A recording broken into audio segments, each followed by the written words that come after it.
ABŞ Yaxın Şərqə aviasiya göndərir. OSINT mənbələrinə görə ABŞ Yaxın Şərqə geniş miqyaslı aviasiya yerləşdirməyə başlayıb. Son saatlarda onlarla ABC Hərbi Hava Qüvvələri təyyarəsi ABŞ-dakı bazalardan və Böyük Britaniyadakı ABŞ hava bazasından yola düşüb.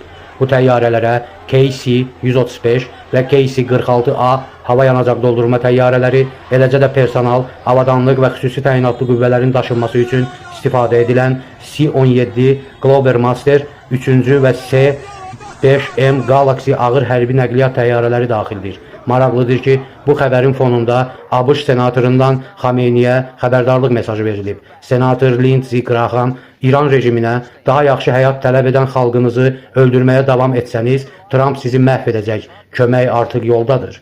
Trump Obama deyil, ayətullahlar başa düşməlidirlər. Daha yaxşı həyat tələb edən xalqınızı öldürməyə davam etsəniz, Trump sizi məhv edəcək, İrana dəyişiklik gəlir. Bu, Yaxın Şərq tarixində ən dərin dəyişiklik, nasist rejimindən qurtulmaq olacaq. İran xalqına səslənirəm, kömək artıq yoldadır. Sətir 6 kanalını izləməkdə qalın. Donald J. Trump is going to kill you. Change is coming to Iran. It'll be the biggest change in the history of the Mideast to get rid of this Nazi regime. To the people of Iran, help is on the way.